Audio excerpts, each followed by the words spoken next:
You know, I was recently very moved from a clip from the movie The Greatest Showman. Anybody seen the movie The Greatest Showman? Really good movie if you haven't seen it. I was not familiar with the backstory of this particular clip that I was watching. And I've seen the movie several times. I've watched it with my son and daughter and my wife. And the first time I watched it, I was going through one of the most difficult times in my life. And I felt deserted by my friends, fellow pastors, and the denomination I had served faithfully for over 25 years. And I saw this movie, and it gave me hope. And I was watching the clip that I'm going to show you in just a moment the other day, and I must have watched it 4 or 5 times. And this clip that I'm going to show you is a rehearsal. They're in just a regular old room with no sound system, and they're rehearsing a song for the movie. And this is going to give you a little bit more backstory of the song. It shows the rehearsal. You see the actor who plays the bearded lady really feel the song. She's stuck behind the podium, the music stand at first, and then through the encouragement of the director and Hugh Jackman, who's the star of the movie, she comes out from behind that podium, that music stand, and she comes alive. And you get to watch that.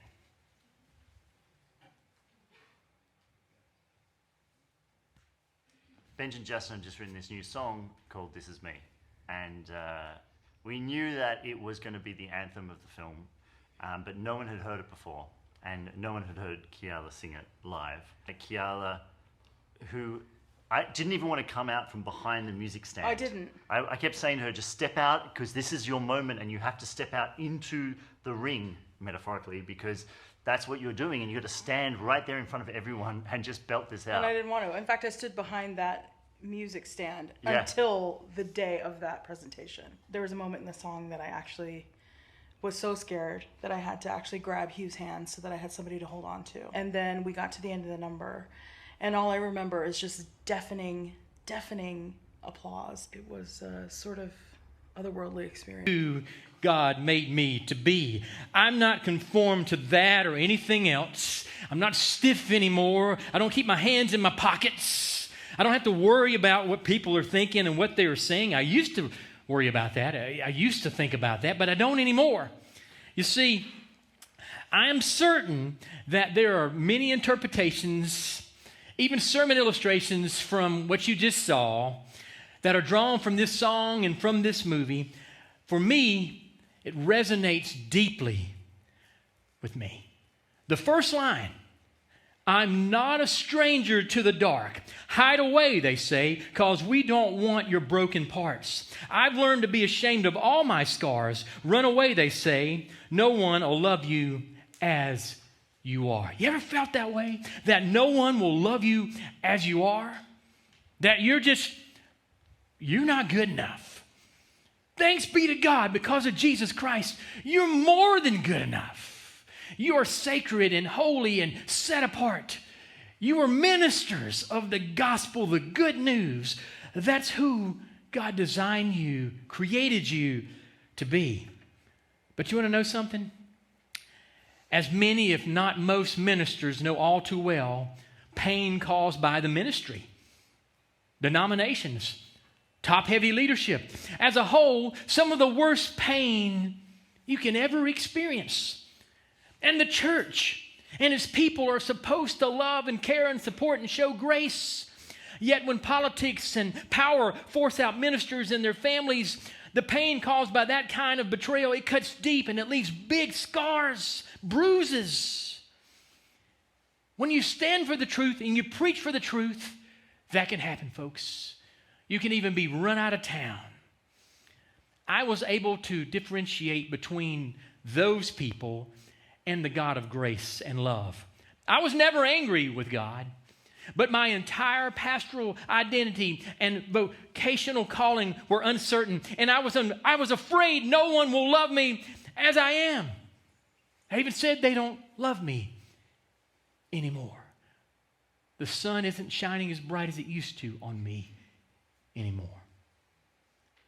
But clinical pastoral education and my calling at Misty Creek have helped me reclaim my identity as a pastor and restore my faith in myself and in ministry. I was able to claim, I am brave, I am bruised, I am whom I'm meant to be. This is me. I'm a child of God. I'm a child of the King. And nothing can separate me from the love of God through Christ Jesus. Nothing.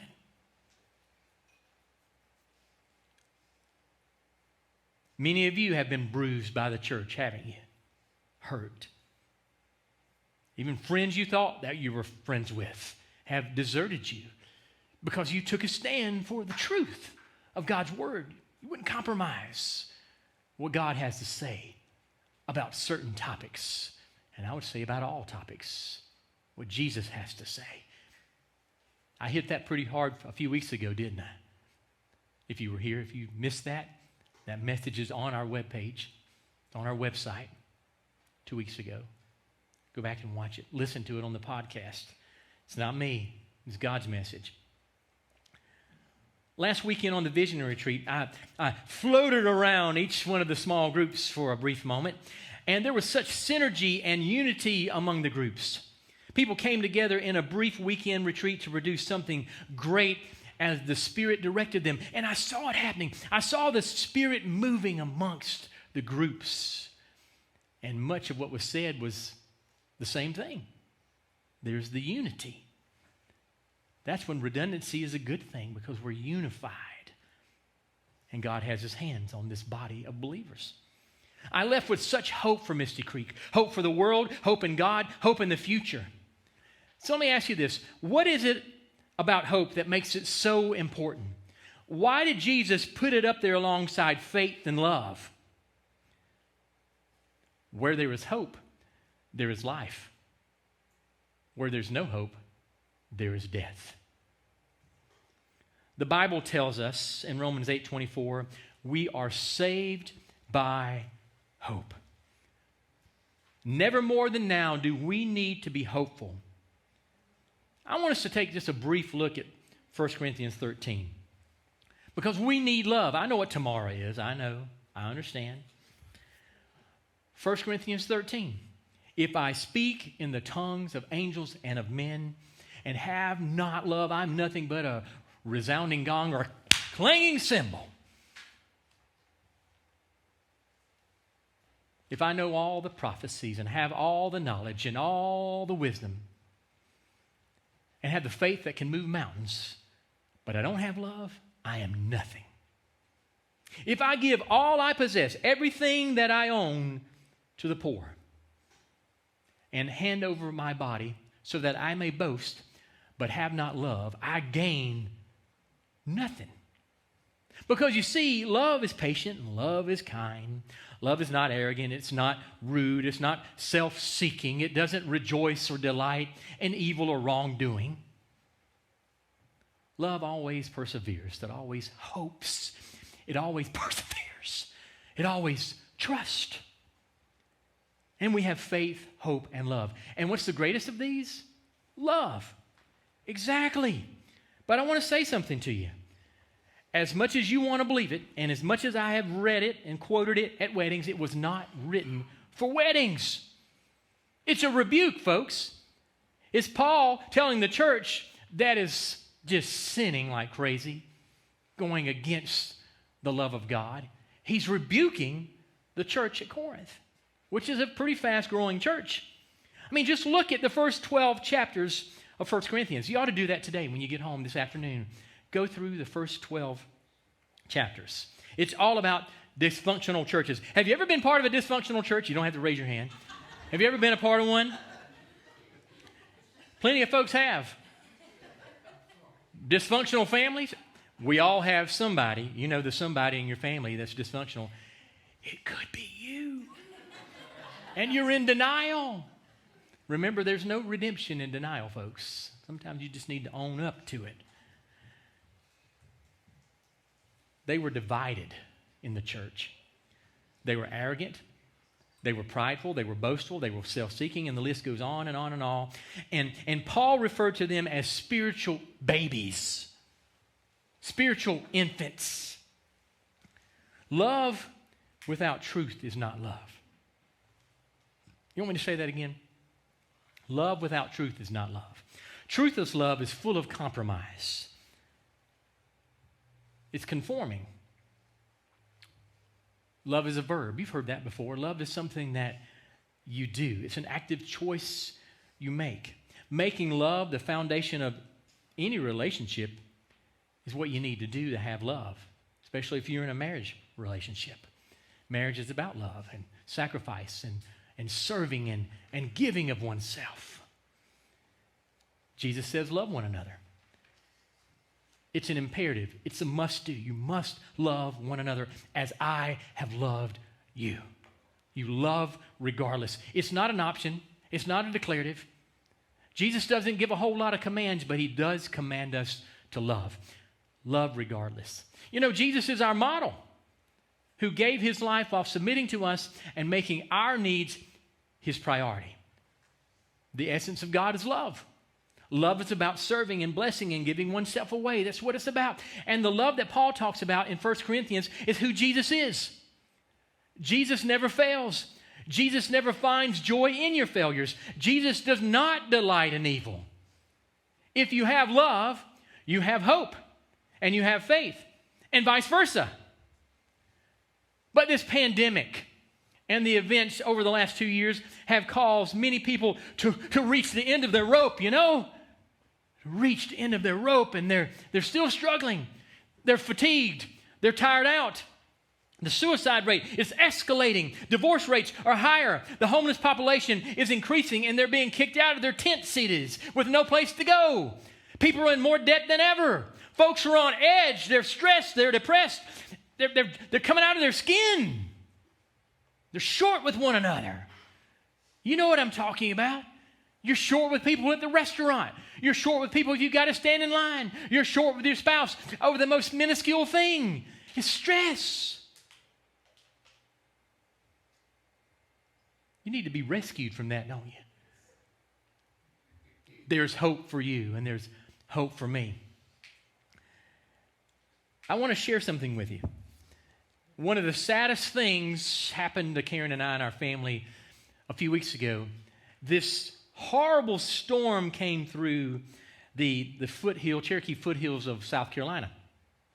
We have a family cabin there that her dad and grandfather pretty much built in 1977. It's been there all those years. And no damage has really ever occurred to it. And I say it's because Karen's dad's so faithful and he's so good, and nothing has happened. No tree has fallen on it, and there's trees everywhere. Well, a tree fell on it. There it is. A big old tree. So big, it put 28 holes in the roof of our little cabin. And it's a little cabin. Most of you would be like, man, I don't know if I can stay here. It's kind of small. It doesn't have all the bells and whistles. We like it that way. I actually like the shag carpet that was put in 1977 when I rubbed my feet through it and everything else that's in it. From all the years. SJ and I dropped fish hooks in the carpet and everything else. It's probably Cheetos and Doritos because we just eat and enjoy, and we don't think about even cleaning up much. We just sweep. I've even got a blower I take up there and just blow out the house. You ever done that? It's that kind of place. And you can leave it and you're not concerned or worried about it. But there was a lot of damage to it. There's some more damage, I think. Not that you need to see all the damage. But the tree got moved. A crane moved it. This is my favorite part, and I may have showed this to you before, of the cabin. And this doesn't do it justice. But we rebuilt the porch several years ago because it was one thing that did finally rot and fall. Rebuilt it. And this is where I have met with God thousands of times. I mean, you say thousands of times is a lot. Every time I walk out there, and I spend a lot of time out there, God is there. He meets me by the creek. And the creek is low that day, but most of the time it's up high in the wall. You can't see those rocks. And to go out there and play guitar and pray and sermonize and meditate and just meet with the Lord, it is freeing. And so it's our goal to get this place back to where it needs to be so we can go and enjoy it. But I want to share something with you.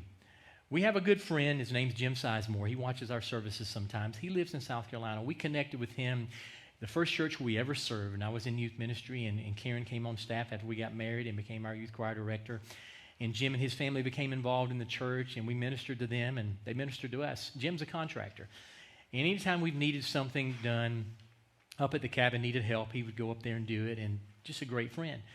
And he's the one responsible for getting the tree off and doing some work for us, and we're going to put a new roof on it and all that good stuff, getting in contact with the insurance and that sort of thing. But he sent me a text message because we were stressed about what had happened. He was stressed and the damage that was done because this becomes sacred to him too. He sent me this text, and I want you to hear this text. It's a little bit long, but it's important that you hear it. He says this: yesterday driving home, my mind is racing with your projects up there, dealing with timing, insurance companies, supplies, and all the other things that are going through my mind. I was driving down Highway 276 with all the pull-offs for the hikers and the fishermen. Some had cars on them, some had trucks on the side of the road. Even on a Tuesday, there were people hiking and fishing. One older truck by itself was on the shoulder. I glanced at it without much thought and kept on driving. A few hundred yards down the road, something registered with me, something not right about that truck. I remembered I saw a rag and garden hose sticking out of the tailpipe of the truck. In my mind's eye, I saw that same hose stuck in the passenger's window. I slowed down and turned my truck around to verify what I thought I saw. I drove back past the truck, and sure enough, it was what I thought I saw. I turned around again and drove past it again to be really sure, and I knew there was a store or a gas station right down the road. I was hoping for a deputy or someone to call to help me with the situation. I saw what I needed: a church. It had a house next to it in the parking lot. A single car was there. I pulled in.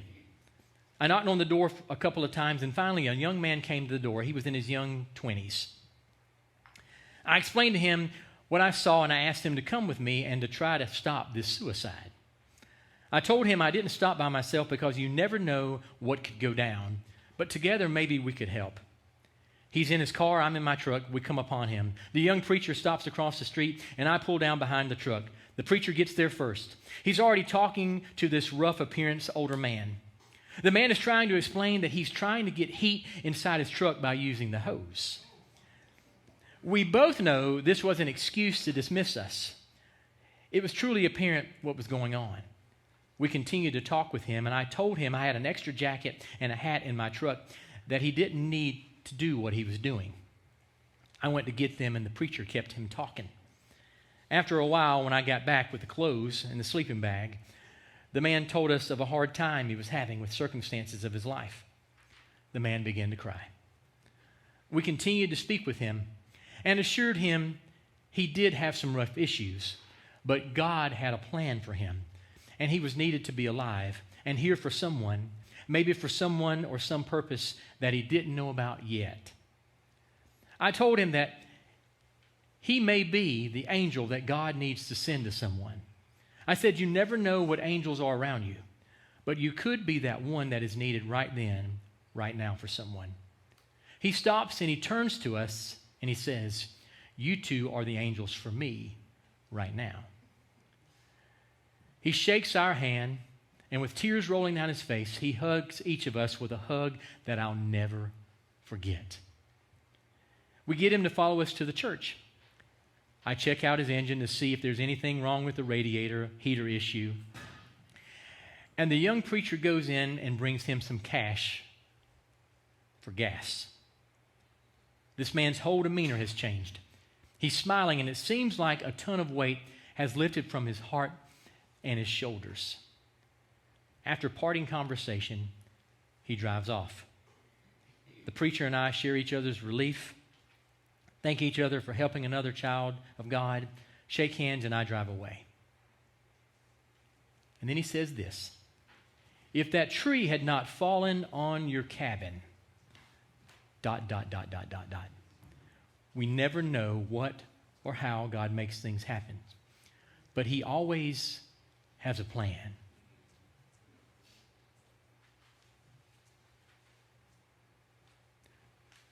I'm thankful that tree fell on that cabin. That man's life is so much more important than any cabin, right? You see, Jim, he's not an overly religious guy. He'll tell you this. He goes to church, but he's a good old boy, and I love him. He's a good man. He loves fishing and loves hunting and stuff that I love to do. The Holy Spirit prompted him to turn that truck around and go back.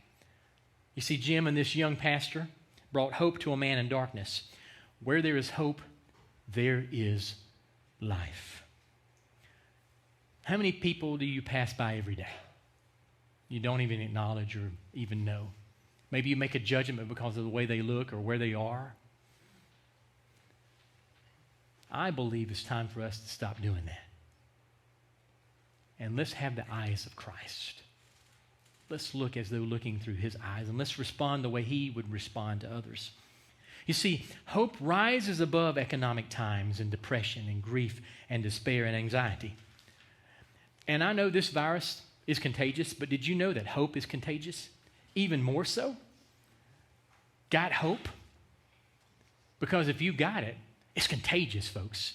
It spreads quickly, very fast. And now we know that in all things, God works for the good of those who love him, who have been called according to his purpose. The Living Bible translation words it this way, and we know that all that happens to us is working for our good if we love God and are fitting into his plans. So the promise of Romans 8:28 that God works for our good in all things is reassuring, isn't it? It means that no matter the circumstance, there are only two qualifiers for God to be working all things together for our good. Number one, those who love God. Number two, and are called according to his purpose. There's a lot of hope in this, folks. I believe that if you apply faith, hope, and love to a situation, however difficult, you'll rise above your trouble. Faith, hope, and love can overcome the greatest of odds. When everywhere there seems to be no hope, fill your mind with faith and love and hope. Put yourself in God's hands. Submit yourself completely to God's will as a worthy servant. And you are worthy. Then God will open the door and will pour out everything you need upon you. He opened the door for a man that had a pipe, a hose going into his cab. A few more minutes, maybe even seconds of breathing in those deadly fumes, that would have been it. But God's timing was perfect. It was just right. You see how he orchestrates things? Things that you and I don't pay any attention to. We take for granted every day. It's the little things that lead to grandiose things that can even save a life. God wants to open up the door for you today. He wants to open up that door that you've been stuck behind. Breathing in those fumes, watching stuff you shouldn't be watching, listening to something you shouldn't listen to, reading something that's corroding your mind and your heart, and you know it, and you're in denial. And I'll say it till I can't say it anymore. There's no redemption in denial. You want to be redeemed, don't you? Don't you want God to come and open up that door and get all that junk and those fumes out of there so you can breathe deep the breath of God and truly live life and know that angels are amongst us, all around us, and you too are an angel. You can be an angel to someone, a minister. Hope opens the way when there seems to be no other way.